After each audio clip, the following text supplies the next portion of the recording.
And in today's video, we're actually covering, well, as you can tell by the title, palming and card-to-pocket ideas and how to interplay with them into your work and how it could potentially be used as an out. So with all that said, let's go into it. We can have a card, we'll just go right into performance. We'll have a card selected, just let's say the dribble style. And we have the spec to tell us whenever they like when to stop. And they say stop, we'll say about here. Ask when you want to go further, they just go right here, okay. And it's always offering that fair choice for a single card. So, sorry, there was a car going by. And you can see the card, or rather trash truck, it's trash day. The card's memorized, okay. And then we're going to have it tossed back, oh, say about here. And I show it again. I'm looking away from camera. I want to make it a mystery, even for myself. So we have the cards cut and shuffle. So here's what we're going to try. I don't believe it's on bottom, no, nor is it on top. 3 clubs, they go no. Okay, so we're going to have a little bit of mystery to be able to find the card. Was it? Hold on, where did I? Oh, I think I had one prediction I should mention over here. And can you name your card? I could be wrong, but can you name it out loud? They do, they name it, and I say it's not like 4 hearts or something like that. They go, no, it's that card, and I reveal there is a selection, the 8 of spades, which is quite fun. And we'll shortly hop into the explanation section right now. So, hope you enjoyed that quick performance. Let's get into the explanation of that effect for palming. Now, I first learned about palming through expert card technique because I failed. It took me like 8 to 10 years to actually learn a good foolproof method of palming, and laughably, it was an expert card technique with Gene Hugard, Fred Browie. I'm using word for word, well, not word for word, but the exact way they do it in expert card technique. And I tried all these different methods, one-handed palms. I can't even do a one-handed palm. I'm laughing and infuriated by all the other magicians who were able to do it, and I just wanted to be able to palm. I didn't care if it was two-handed. I can misdirect. I could be casual. I just wanted a good palm that I can use reliably. And that's what we'll be covering today. So we'll lead up to that point first. So let's say, we have a card selected, and let's just say it's a king of spades for explanation purposes. Okay? We do as we've covered in the previous selections, we have the card, selected, placed back, returned, controlled by whatever means you may like. If you want, you can also add 1 card on top of it. There is one technique I kind of do. It's kind of cheating, but I'll describe it just for fun.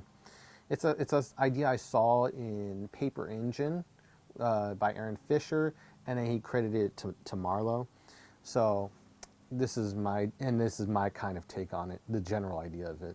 It's just pushing over and then pulling down, adding 1 card. So you can get 1 card above the selection. And how I did it in context, or let's say in the dribble, I dribble the cards. So I dribble from the back to the front, as we've covered in the previous videos, the previous sections. And then we've got a large break. We lift up with our thumb, get a break. And then from here, all it would take is just a simple, with either your pinky or your forefinger, ring finger. They describe with their ring finger, so that's the 3rd finger right here. Would push out the next card above the selection, king of spades in this case, would just slightly push out. The fingers would be covering in the front. It'd just be ring fingers pushing out real fast, pulling down. So pushing over, pulling down. So we got 1 card above the break. And then there you go. And you don't want to keep your hands along the pack too much, otherwise people will think you're doing something sneaky with the cards. From that point, then we do a cut, which looks like so. Half of the pack above the break, cutting at the break, and then flashing for explanation purposes, and then cutting at the break. So now our selection is 2nd from the top. And you can follow up with a riffle shuffle, just making sure to retain that top stock as we go along. So there's that way. There's myriad of ways. Just, you just apply a little bit of ingenuity, what you feel is right, just being clever, and you'll find your way. It's like, maybe if I try this, maybe if I do this. And that's how a lot of my routines came to be. I create a lot of my own material. Not that so much this one. These are the fundamentals. But for a lot of material I create, I just ask a question, but what if? Or how can I make this just a little better or cleaner or streamlined? And that's the questions I like to ask. So regardless, we control this card to second from the top using a little secret add-on. And from here, we did the card just cuts, we shuffled it, so it's second from the top. And then I like to show, is it on bottom? Nope. Okay, is it on top? And this was an idea from Oz Perlman in his Born to Perform set. They're just having that top card, it's kind of like a cover card. It covers you, so it's not really on top. It kind of sets you up to be on top. Just take the top card, is it on top? They go, no. Okay, that's cool. And there's two ways you can go about the palming, okay? There was one idea I learned from when I was back at the castle many years ago by Billy Goodwin. Bill Goodman. Goodwin. I call him Billy Bo Billy. we are cool like that. He's so nice and friendly. Check out his stuff. He's cool. Not sponsored. And one idea he suggested was to use a middle finger and thumb. And palming, just for those who are not in the know, for many cases, for the basic palm, you want to try to hold it between this area right here and the pinky right here, mostly. I mean, maybe in my cases, I tend to hold it a little bit here, a little bit here, a little bit on the forefinger right here, okay? Just different ideas you can play with. So, in essence, with his case, as I'm going to push in the card to square it, this random card to get rid of it, one method of palming could be that I use my middle finger and I come forward, the other finger shading situation, so shading. And you don't need to worry so much about hand size because Di Vernon was palming and his cards, when he was palming, were sticking out a little. So you don't need to worry so much about that. Good misdirection, as long as you can direct the audience. You can do the worst techniques and get away with bloody murder. So that's kind of raises a little bit of confidence there. So you come forward, and the card is going around like 1.5. So this is a phalange right here. It's like 1.5 to 2 phalanges around there. I'd say about 1.5 is the right spot. Okay. So as we come forward with the middle finger, the other fingers are coalescing to shade the card so you don't really see it. And it pops off like so. So you see it go from here and just kind of popping off. I apologize if it's not the best explanation, but I am trying to teach this unique palm, and then we'll cover the Fred Brower one. And I'm not sure who to credit this one to. Probably Marlowe or Di Vernon. Odds are. It's a Marlowe joke. Okay, so we get right here, and the fingers grip it. So palm kind of squeezes in. You can kind of see this, where the card's there. This card's right here. And I just kind of do a little tiny squeeze. Make sure it's being held by the pinky, at least, the very least, the pinky right here, and then the thumb right here, so it can be held right here. So as you come forward, you can push in the card, square it, and it can help you readjust the palm. If it's not fully inside, like if it just feels weird and you're like, I don't know if I got it right, some quick tips. You can make sure your fingers are closed. If you have it open, you're going to flash, so fingers closed. Second thing, you can use your ring finger. This little tip I never really hear anyone talk about. Use your ring finger to really push it in and adjust it. As you're squaring the cards from above, like so, making sure the random card was lost in the center. You can, as you're doing that, you can use your ring finger. See, it's covered. Your third finger to just push in the palm card and keep it square. So you're good right there. So, then you set the king of spades aside. It's all palmed out. So we'll use just a random card for, oh wow, ace of spades. So we'll use this ace of spades temporarily. So, it's on top, no, okay. We put in the center, we can maybe show it. We come down, and we can come down literally. See, there's no flash of it. As long as it's around the 1.5 phalanges. So I'm holding it loosely, just by the palm and the pinky, Wow, it really is true. Huh. Other fingers are just kind of there. And as we come down to push in the card, we can start to adjust it. You can use your ring finger at this point to push in that palm card so it sits snugly, and you can square it like real briefly and make sure it's adjusted well so that palm card is now there. Okay. And so you can hold like so. People say though that it's better to keep the thumb in when it's not holding the cards. I usually just tend to keep the thumb out. People say it's better to keep the thumb in. I don't know. You play around with what works for you.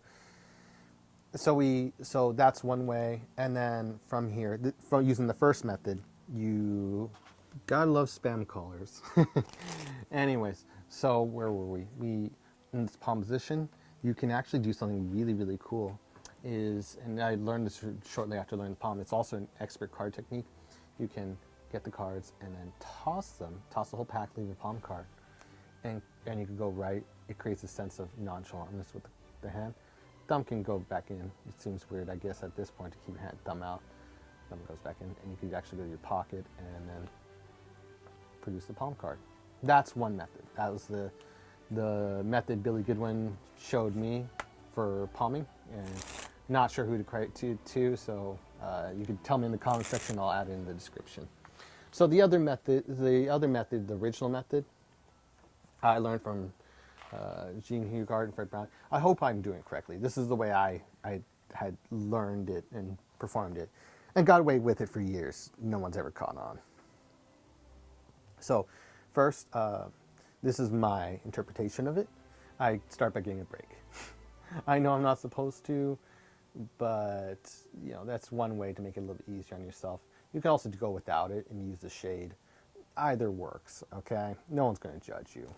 Maybe magicians will say, you could do it this way, this way, this way.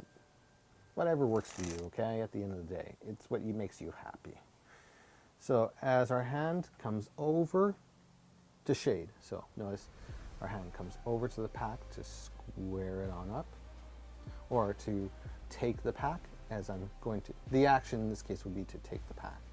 So as it's going to take the pack, our thumb, well, with the shade that you see right here, is going to push off the card about halfway. Okay, just push off openly halfway. But notice you can't see it because it's being shaded by the hand. So normally you can see it, but when you time it, so the shade's right there, and you push on over, you could even shade it up here so you don't even see the thumb moving at all. So just practice in the mirror a couple times and you'll see it, what I mean. Okay, we just don't want more movement from that. From there, we can do a couple things, a couple ways, whatever feels most natural for you. You can use a ring finger to just push that card in as your fingers, so it's right here. Ring finger just comes in and just pushes it inside there, and your fingers just grip around it. And then boom, you palmed a card. Easy. Another method could be that you do it and your fingers grip, instead of pushing it there, I push it off with the thumb, and then the fingers can just grip like so as you grip the pack. I mean, it's all shaded, so you can't even tell what the ring finger won, like any crazy movement, and I palmed the card. So, I mean, that's casual. Whatever works for you. As long as you're not caught, no one suspects any the wiser, and it's misdirected, who really cares? I can do a face-up reverse, and if everyone's laughing and I just openly do it, it's not the greatest technique, but did I get away with it? It looks cool in the end to say, yeah, I got away with it, yeah. To each their own. So, here, you can do that, or you can have a break, and then, I don't even know why I had a break earlier. In case you're really, really lazy, you can just have a break and then use your pinky to push it a little bit up. So it's a break, pack comes over. This is not probably the best technique. Pinky, and then you can use your ring finger to push it in there and then get it. The whole point is to have different ideas to get to there. I'm showing you the ones that have worked for me because I've tried a bunch of fancy ones, including the one-handed palm, trying to get it with the pinky, and it never works out, because you can see. But you're not doing it correctly. I don't care. I really don't care. I just want to have a technique that can work. And so I did, that, and that's how you can get a card palm. Now, from here, let me get out the king of spades, because that was the original selection, right? So we come over and I say, I'm using the context to grab the cards. I now grab the cards. It's being held by the first, second finger. You could use all 4 fingers, whatever feels right for you. I just tend to hold it by the first 2 fingers. Other fingers are just chilling outside. You can see the pack clearly, thumb at the back. And then I'm checking right here to be innocent in my gesture. Like checking something, my hand can be shown empty. And this is presumed empty because you're holding something. It's a magician's thing where the hand is not suspected it's holding something. I then toss it, and then this hand is presumed empty. You can stick your thumb in, just seems casual, and then go to the pocket and say, oh, here it is. And I don't pull out the card from the middle. That just seems like you were palming. If you were to go from palming to not palming, it seemed like you'd be there. So what I do is after going to the pocket, I tend to hold it on the corner, just like it really is just, didn't seem like anything. It just seemed like I really was just coming from the pocket, just barely holding it for a finger and thumb. That's one way you can do it like this, but just hold it by the corner seems so much more fair. From what the audience members have told me. And then you can they can name it, and you go, are you sure it's not the, you can gesture at it, you sure it's not the 4 hearts or whatever other card you can miscall? They say, no, it's that one. Really? You pause, and you can turn it over and show that king of spades. Awesome. So there's that. What was the other thing? Oh yeah, so you can show your hand. It's just about showing your hands empty so no one even suspects. For that one heckler who seems to know a little bit of magic, worked with thumb tips and stuff of that nature, you could throw them off by saying, you come over here, you check over here. This is the full gesture that magicians use. Seems innocent over here. And I believe it was taught in Juan Tamadiz's 6 Points of Magic, or 5 Points of Magic book. I forget which one it was, but great book. I read it. And I don't remember the title. How crazy. So I can say, no. And I grab the pack, I palm it, come over, and I gesture over here openly. No, not over here. I toss the deck casually, and I go in my pocket and say, or I go a different pocket. I go, oh, it was over here. Yeah, oh. And you can react, showing it by the corner. You can ask the name of it, and then miscall or not, you get the card. So those are some basic ideas on palming. These are, again, it took me 8 to 10 years to learn how to find a palm that works for me. These are different ideas, just the basics of what's working for me. I know they're not the most professional, some of the styles of doing it, but in the end, if you just want to be able to palm a card and not have the best method, these are some little ideas you can take with you. And as long, if it's well misdirected, you create the gestures. There was natural gestures I did to create misdirection or elude the focus, or you talk to spectator and you do the palm, or however you do it. There's a lot of great things you can do with that. And I know there's different palms, like the bottom palm, gambler's cop, and all those things, but this is just for doing those things. And final point I wanted to throw in there is using it as an out, which is great. Kotsia Kimlot in his Roadrunner Call suggested it. It's just such a great thing to be able to say, you turn it over, that wasn't the selection, and they go, what was it? And they go, let's say it was Jack of Hearts. And you can even show the packet pulling back. If let's say a Jack of Hearts is right here, I can pull back on the cards so it keeps it behind, just like so. Show it, and you can keep on spreading. You don't see it, you can cut the packet to the top. Or you can just simply cut it, so you can just simply say, I don't see it. This is what JJ, I forgot his name, JJ Sandvert did with his FISM set DVDs. One idea he had was he couldn't find a card. He couldn't get the selection correctly. Then he would look over here, you'd see it, and he would just do this kind of cut. He would just split it right there and do that. Control it to the top. So again, spread it. I see the Jack of Hearts right here. Towards me though. And I'm only flashing this style for explanation purposes. Then he would square everything up, and he would turn the upper packet over, the pack with selection over right here. You know, I can't find it, I'm having trouble. Relax, the audience doesn't pull as much focus for it. Comes over, you can do the palm, and then you can do the gesture, toss it, go over the pocket. Oh, here it is. I apologize. You said Jack of Hearts, and then produce Jack of Hearts for an effect. So that's the ideas on that. And it can be just used as an out, a way to escape a bad situation. And outing is wonderful, and I'll go into more of it next video of my passion and love for outs. But that being said, palming is a wonderful technique if you can find the one that works for you. Maybe it's not even the top palms. Maybe it's the gambler's cop, to be able to cop out cards at will, to be doing bottom palms, stuff of that nature. This is the Blair technique. I'm just showing them off so you can discover different techniques that work for you. And yeah, you can just type in the Blair technique and you'll find it. I want you to have a wide arsenal so you can always have the right technique that suits you for the right context. So with that said, I hope this lesson was informational, very helpful to you, and I wish everyone a wonderful day, and see you in the next video. Like and subscribe.